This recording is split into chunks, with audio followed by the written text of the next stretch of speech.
The Institute. Institute for Justice. The National Law Firm for Liberty.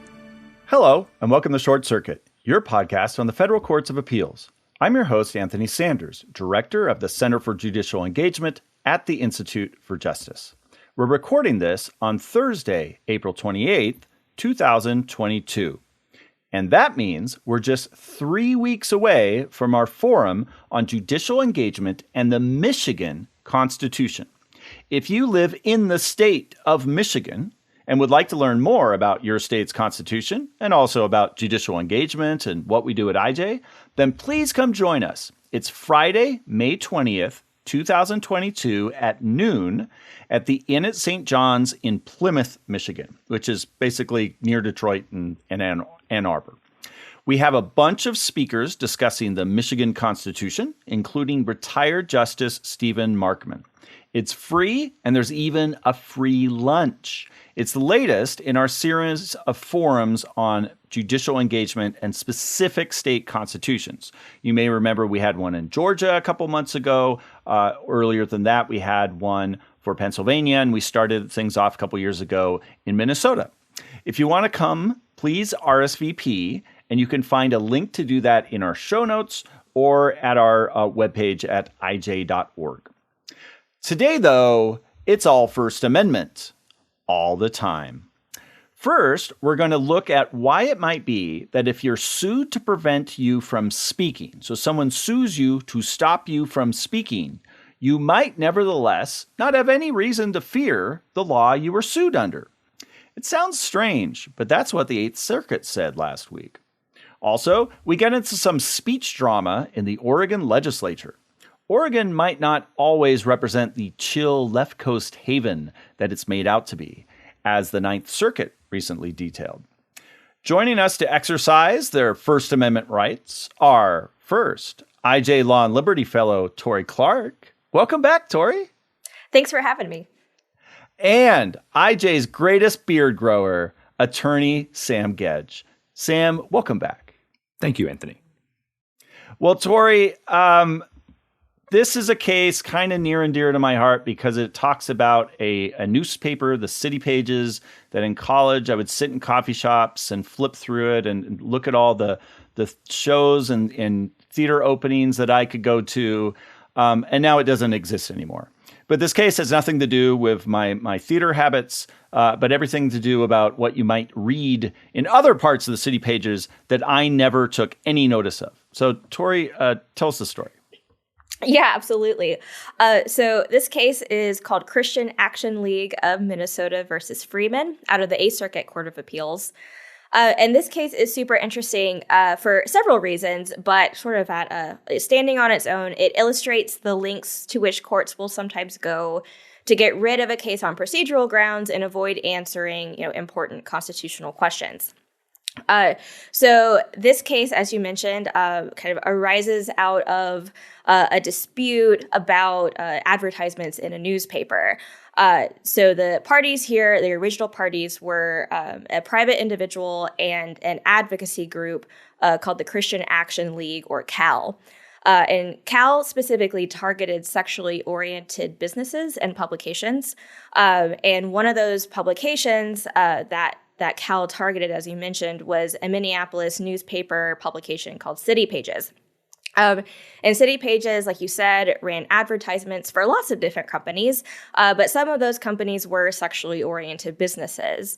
And because of that, CAL targeted other businesses who also advertised in City Pages, because CAL believed that anyone who advertised alongside the sexually oriented businesses was like tacitly endorsing those businesses.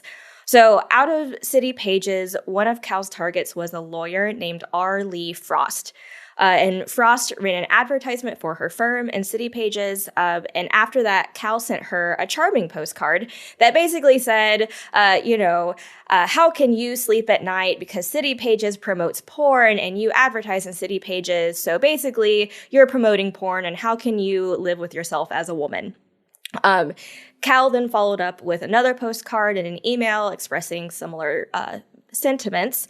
And after that, Frost asked Cal to stop contacting her. But then about a week later, Cal sent her a third postcard.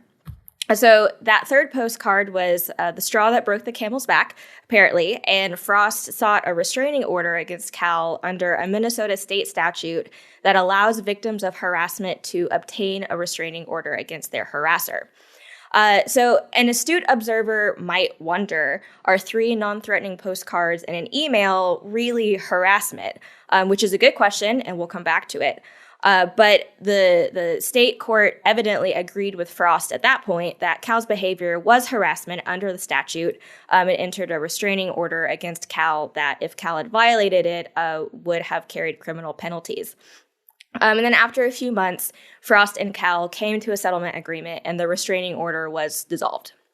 So after the state suit was over, Cal sued Minnesota state officials in federal court and argued that the anti-harassment statute under which the restraining order was entered was unconstitutional because, among other reasons, it hampered their First Amendment right to free speech. But the federal trial court dismissed the case, in part because it concluded that Cal didn't have standing to challenge the statute.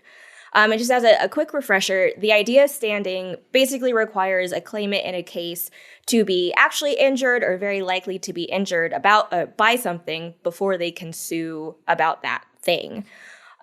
So the trial court in this case concluded that Cal wasn't injured and wasn't likely to be injured and therefore didn't have standing because Cal's conduct was not harassment under the statute, and therefore the statute couldn't possibly hurt Cal. And, it so ruled, even though, again, the statute had actually been applied to Cal in the state suit. And a panel of the Eighth Circuit, over a dissent, agreed with the trial court. And the majority opinion turns on the issue of whether Cal's conduct was actually, again, harassment under the statute.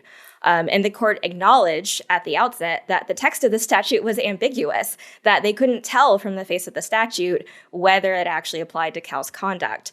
And there was no case law from the Minnesota Supreme Court either way on that either. But nonetheless, the Eighth Circuit resorted to some intermediate courts of appeals decisions and some more general principles of statutory interpretation to conclude that Cal's behavior didn't fall under the statute's purview. But as the dissent in this case points out, that outcome doesn't make sense for several reasons.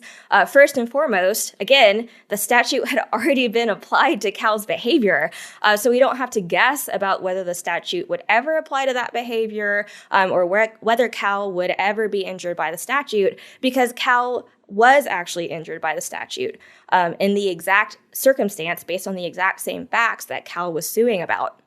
And the majority opinion tries to get around this by saying, well, it was only the private individual, Frost, who enforced the statute against Cal and not the state defendants that Cal ultimately sued. But, at least on my read of the statute, there is no mechanism for government officials to go after harassers directly. So it's not even clear that the government would be able to do this thing that, the Eighth Circuit is saying Cal would need them to do in order to have standing to challenge the statute. And on a more fundamental level, you can't bring constitutional challenges to statutes against private individuals because the Constitution only limits the power of the government. So under the majority's interpretation of the statute, basically, someone could seek the government's power to enter a restraining order against you. That restraining order could restrict your conduct in your life, but you still can't bring a constitutional challenge against it because it's not the government who's actually enforcing that order or enforcing the statute. Now, there is a scenario in which someone could create standing perhaps on this set of facts. For instance, if they got an order entered against them, violated that order, and then subjected themselves to potential criminal liability. But that raises its own set of issues, right? And, students of standing will know that there's a lot of case law on that. And the majority doesn't even engage with any of this. It just kind of glosses it over and doesn't really discuss it all that much. So that's the first big bucket of issues there. The second problem with the majority opinion on a more technical level is that the Supreme Court has already said that a claimant has standing in this kind of case when their conduct is even arguably prescribed by the statute in question. So if you'll remember, the majority started its analysis by saying the statute was ambiguous about whether it applied to Cal's behavior. And that probably should have ended the analysis, because if the statute is ambiguous, then the statute arguably prescribes Cal's behavior, which gives Cal standing. And again, this is consistent with what happened in the real world because the statute was actually applied to Cal. So, whatever you think about Cal's tactics, agree, disagree, this is really a case about when can someone sue to protect their constitutional rights. And the statute, again, was actually enforced against Cal, but then 2 federal courts in a row said, well, sorry, the statute might not actually apply to you, so you don't even get the chance to try to vindicate your constitutional rights. That's what happened here. I think there's probably some other things going on under the surface. Some, again, like more astute observers will look at this. In this case, actually, the Eighth Circuit case was submitted just 4 days after Whole Woman's Health came out in the Supreme Court. So there's probably some of that going on. But in terms of like on the face of the opinion, the Eighth Circuit really does actually say there's this statute and you can't sue even though you were hurt by it. Yeah. And they cite Whole Woman's Health even near the end. They do, yeah. And they say, like I said earlier, they said, well, you can't sue about the statute because it's only a private person who's enforcing it. But at least on my understanding of it, in Whole Woman's Health, there was no possibility of any kind of criminal penalty. It was all civil liability. And here, the restraining order, if you violated it, did subject you to criminal penalties. And depending on the exact circumstances of that violation, it could even be a felony to violate that order. So, the court did, again, like kind of cite Whole Woman's Health, but it didn't really grapple with like the real issues and the real substance, in my opinion, of what Whole Woman's Health said. Well, Sam, you, unlike most constitutional lawyers, have actually litigated private parties enforcing state laws and whether there are constitutional issues with that. So what's your spin on all these tribulations of what you read in the defunct City Pages? Yeah, no, you're right, Anthony. So IJ had a case a few years ago in Colorado, and at the time, Colorado had a really bizarre system of private party enforcement for really baroque campaign finance laws. Basically, the state outsourced to whoever wanted to kind of harass their political opponent the power to basically bring the full power of the state against them for any kind of penny anti-campaign finance violation. We didn't end up kind of getting into the rat's nest that these folks in the Eighth Circuit did because the Secretary of State, who was in fact a state actor, was an integral part of the at least a ministerial part of the enforcement mechanism. So we had a government official we could sue, which was great because we ended up winning, and that system is no longer in place in Colorado. But more broadly, I mean, my initial reaction to this case was that it's like the rare First Amendment case where the least annoying participant is the government, right? Because this nonprofit, they bless them for their exercising their First Amendment rights. Like, they seem super annoying. This lawyer seems like really trigger happy and apparently was filing a restraining order despite binding intermediate court precedent saying she couldn't do it. And I don't know, I don't really like either of those, parties. But my general thinking is, if this nonprofit had the stomach to have this fight and raise these First Amendment issues, like, why didn't they just do it in the state court action when they were actually part of a live lawsuit? There would have been no question that they could have raised this as a defense when the lawyer sued them in state court, and they presumably could have won under that binding intermediate court precedent in Minnesota. So it just befuddles me a little bit why they would settle that case and then wait a year and then sue a local prosecutor who it sounds like sincerely had zero interest in prosecuting them in the first place. So maybe the answer is that they didn't have a lawyer who was willing to represent them the first time around. They did the second time around, but it struck me as kind of just a weird situation where it's not really kind of clear why people were having this fight to begin with. Yeah, I'm guessing the federal case that they have their ducks more in a row in making a federal case out of it and a First Amendment case out of it. but it is. I mean, even though I guess it would have been good if they brought that First Amendment defense in the state action against this private party. It is something that the majority completely ignores, is that not just that this, one wildcat person brought this claim that they don't think even was allowed under state law, but a court ruled in her favor. Now, it was an ex parte TRO, so there was no one on the other side. It was just, courts often grant that, especially when it doesn't seem like there's going to be a lot of prejudice by entering that order. But still, that state judge thought that this law was okay and applied, not just was constitutional, but applied to this set of facts. And for the majority to just, blithely brush that aside is quite extraordinary, as it seems like the dissent thinks. It seems like they have a little better argument about Mike Freeman, who is a long time county attorney in Hennepin and has been sued many times in his career. And this, little lawsuit, I think and this little statute was the least of his concerns. So of course they're going to say, well, yeah, we're not going to do a lawsuit like that. We never have. And even if a woman like this actually succeeds, we probably wouldn't enforce the judgment. Who knows what else is going on there? But they have the power to enforce this law, and they're the proper person to sue. That this also brings up, another question that was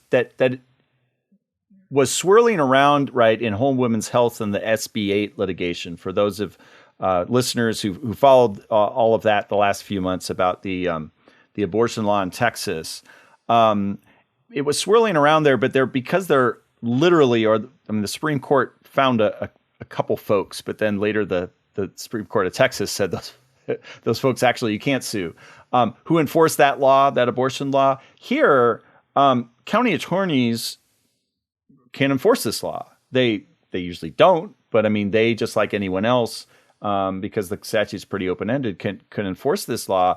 And county attorneys, a lot of people don't realize, but county attorneys in a lot of states, including Minnesota, they are like the executive. So if you want to challenge a state law and say it's unconstitutional, the question we know very well from Home Women's Health now is, well, you need someone to sue.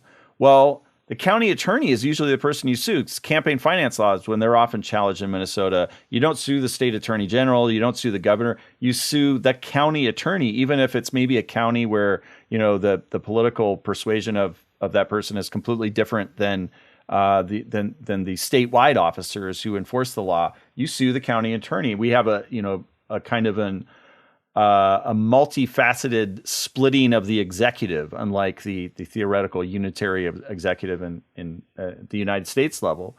The state level, we have all these little county attorneys. And so part of Mike Freeman's job is to get sued and have constitutional issues litigated. And if you can get out of jail here, get out of court by just saying, well, I wouldn't enforce that law, even though, maybe the next county attorney might, or private people might, really seems like a huge example of judicial abdication. Yeah, maybe.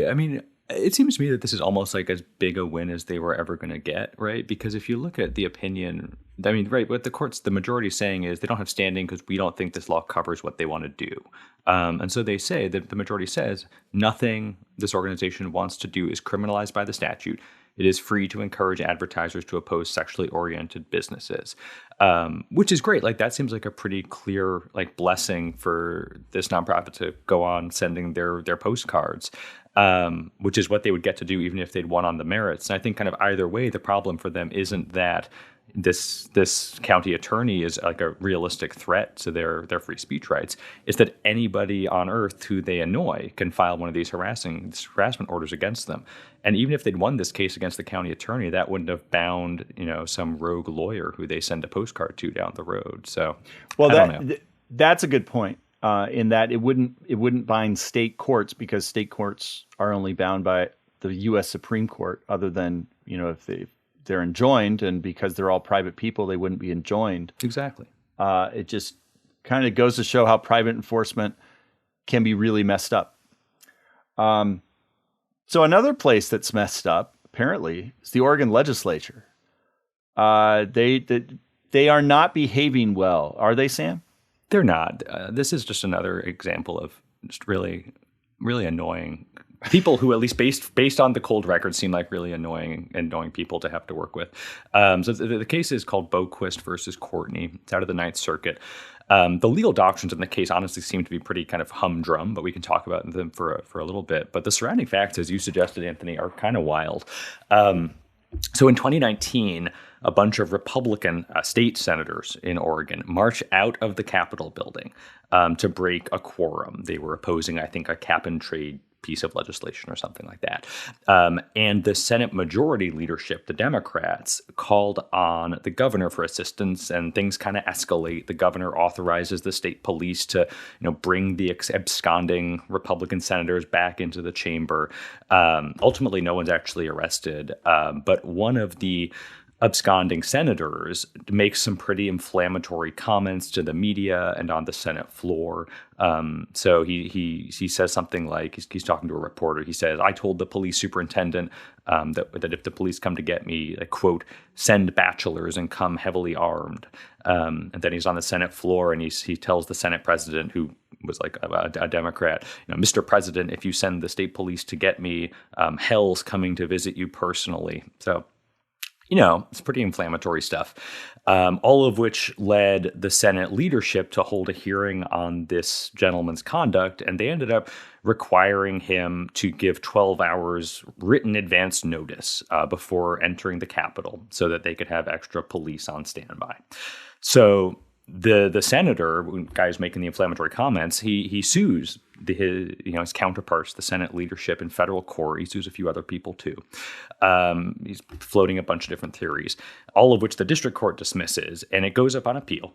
And the Ninth Circuit reverses in the senator's favor on his First Amendment claim against the Senate leadership. And the analysis, I said, is pretty straightforward. It's kind of a straightforward First Amendment retaliation theory.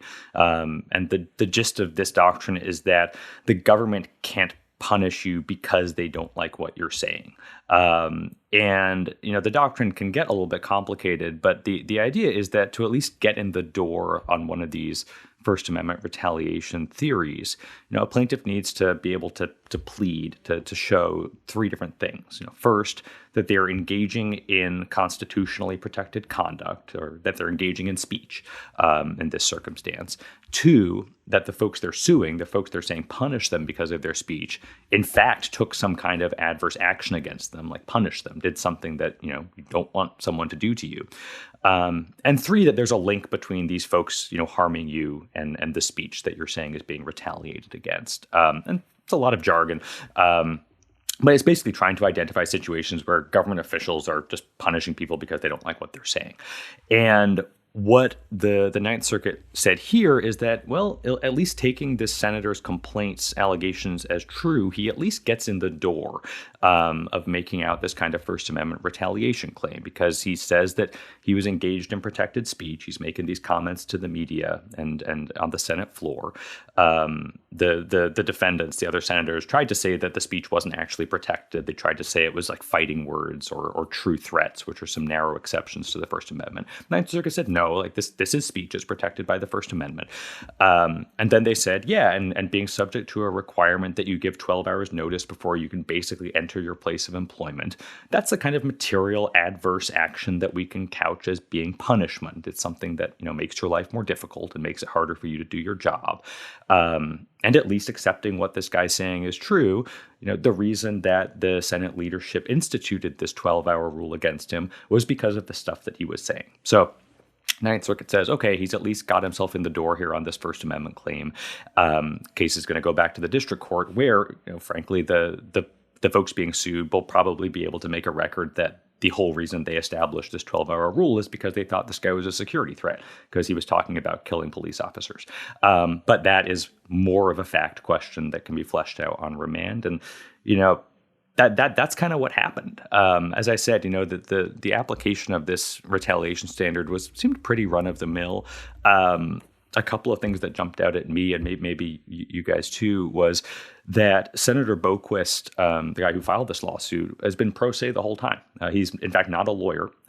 He was pro se in the district court, and he lost, and he's pro se at the Ninth Circuit. And credit to him for notching a published Ninth Circuit victory. I think credit's equally due to whoever in the Ninth Circuit waded through all of the briefing and identified this viable First Amendment claim, because with all respect to Senator Boquist, like, there was kind of a lot of stuff in his briefing that hid the ball here on some of the First Amendment issues. Were there any amicus briefs filed?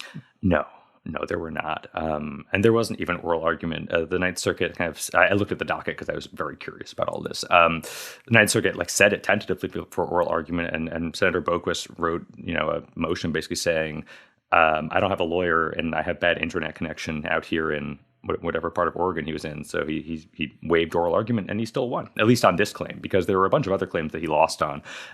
He said that the Senate leadership violated these parts of the federal regulations that it turns out deal with Native Americans. And I don't know. So anyway, there's a bunch of other stuff that we don't need to talk about, but he won on his First Amendment claim. And those were dealt with in a separate order, right? They were very unpublished order. Very unpublished. Yes. He also, in his reply brief, had weirdly a book recommendation. So he was responding to this fighting words issue, whether his words fit within this kind of arcane First Amendment doctrine. The leading case is called Chaplinsky, as I'm sure both of you know. And I just love this. He basically says Chaplinsky doesn't apply. These weren't fighting words, and he's right. And on the way, he has this great kind of just kind of stirring account of the context of Chaplinsky. He says Chaplinsky is set in World War II with hundreds of thousands of American soldiers dying from fascist German bullets, while average men in Germany, in the name of fascism, were exterminating millions of the Jewish religion. And then he has this little book recommendation. He says, as analyzed in the acclaimed book Ordinary Men, Reserve Police Battalion 101 and the Final Solution in Poland, which was published in 1998. Which is a real book, and it's just about this police unit in Poland that was involved in the Holocaust, and now it's in this reply brief in the Ninth Circuit. Anything to do with Chaplinsky? No. Oh, okay. No. So anyway, that's kind of what this case is about, and similar to, I guess, my reaction to Tori's case. I kind of reacted to it a little bit with kind of a plague on all of your houses here, right? I mean, we care a lot about the First Amendment at IJ, but for me, the corner of the First Amendment that I care least about is when government officials are kind of fighting with other government officials, right? And that's kind of what was going on here. But it's a retaliation case, and the Ninth Circuit said that he can at least get into court on it. Yeah, I thought this case was really interesting too, and I guess I was looking a little bit more at the nuts and bolts of the court's analysis, especially the third prong on the causation of basically whether there was an improper, unconstitutional motive that caused the retaliation, and I thought the court made a really interesting comparison between this case and the retaliatory arrest context. And that was not something I was kind of expecting at the outset, but the court is exactly right that the commonality between those cases and this case is, you're still, in any retaliation case, you're trying to sort out the government's motive, and the same act might be either constitutional or unconstitutional, based on the government's actors' motives, which is an inherently squishy thing, right? You have to sort out sort of okay, what did they do and why did they do it? And if you remove this one thing, does this change? And I'm really interested to see, if the government does what I expect it to do on remand, which is to invoke the safety justifications for its actions. I'm really interested to see what the court does on the next appeal if it comes. For instance, in the retaliatory arrest context, the Nieves case that the court cites, it basically says if police have probable cause to arrest you for a crime, then it doesn't matter if they also had an improper motive for arresting you. They don't like your mom or whatever. That arrest is still constitutional because they had a probable cause. But then the Nieves court introduced some nuance because it said, yes, if there's probable cause, the arrest is constitutional, but that arrest still might not be constitutional if you're arrested for something like jaywalking that officers typically use their discretion to not arrest people for. So I'm really interested to see what analogs the court might come up with in the future of something like the jaywalking exception. Like, will the court have an inquiry into whether other Oregon lawmakers had said similar things in the past? Sam, you alluded to, and the opinion alluded to the fact that this is not an isolated incident. This was part of something that had been going on in Oregon for a long time. And so I'm really interested to see how the court takes that retaliatory arrest analogy and how it applies in this different context.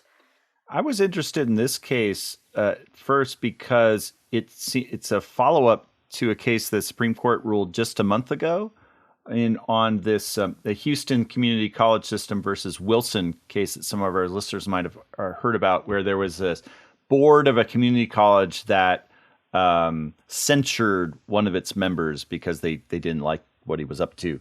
And so is that censure, can that be a First Amendment injury? And the court said, well, no, they're just really saying you're doing bad things. And of course, all legislative bodies say that to each other, such as in Oregon, it seems all the time. Now, this was pretty darn distinguishable, as Sam, you explained, because he can't go inside the building unless he gives 12 hours of notice. And that's very different than just, having your feelings hurt from what the board said. But I thought it was an interesting kind of first application of that case. The other thing I would commend people to read the case for, as Tori said, it gives a pretty good explanation for how First Amendment retaliation works, what you need to look at, the burden shifting, if it's in the context of an arrest, how that works. This is now a big issue out there of First Amendment retaliation because of what's gone on in Florida and the retaliation against Disney.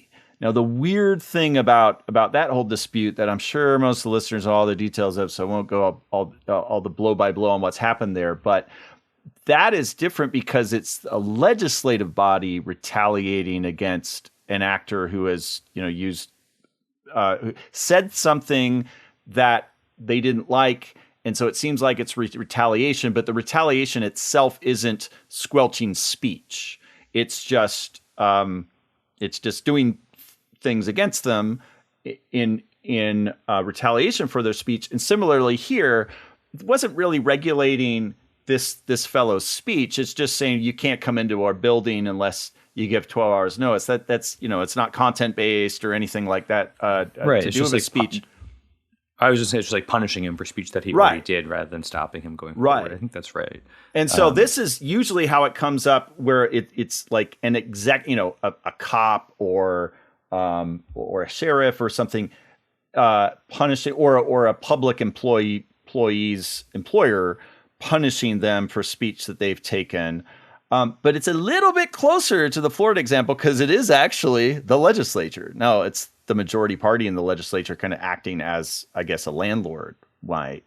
But it gets a little bit closer to that. And so it might be a case to think about if that whole issue ever erupts in court. It might not. I mean, God knows what Disney's going to do about all that. But it's a way, I think, to think through that more unusual situation of the legislature doing something, not an executive. Sam, you look like you might disagree. No, I was processing it. I think I do agree with you, especially on. I may have given a little bit of short shrift to the doctrine on this, but you're right. I mean, it is certainly one of the earlier cases that was applying that recent Houston case that you pointed out. Here too, though, I feel like once you get in the weeds on this case, it's a lot less clear that this is that distinguishable from the censure case, right? Because the Ninth Circuit, just like on the pleadings, accepting these filings as true, basically says, yeah, there's a difference between censure, where you have legislators just saying we don't like what you did, that in itself is speech, it's not really punishment, versus this kind of onerous 12-hour notice, which actually stops you doing your job. But based on the briefing, there's this one line in one of the gentleman's briefs where he says he actually isn't notifying the police on a daily basis. He's just kind of going about his business unchecked, and nobody really seems to be stopping him. And this has been going on for 3 years now, right? Like, I have no idea if this 12-hour rule is still in place. But everyone's just been like fighting it out for 3 years, even though it doesn't, based on the briefing, it's not obvious that it actually has any impact on his ability to do anything. But, I guess that's what discovery is for. Well, the Seventh Circuit once famously said, and it was per curiam, but Easterbrook and Posner were both on the panel, and so it's probably one of those two, that judges are not like pigs hunting for truffles buried in briefs. But Sam, you have just proved that you can do that hunting better than the judges and find those truffles. So I thank you for bringing that truffle to our listeners' attention. Tori, I thank you in a very non-pig-like manner for beautifully presenting the case we discussed earlier, and I think there's a lot of really provocative thoughts to come out of that case that will be in the Eighth Circuit's future. We'll see if it's in en banc news and Short Circuit newsletter in future weeks. And so thank you both for coming on. And to the rest of you, please check out our forum in Michigan if you are a Michigander. And to everyone else, I ask that you get engaged.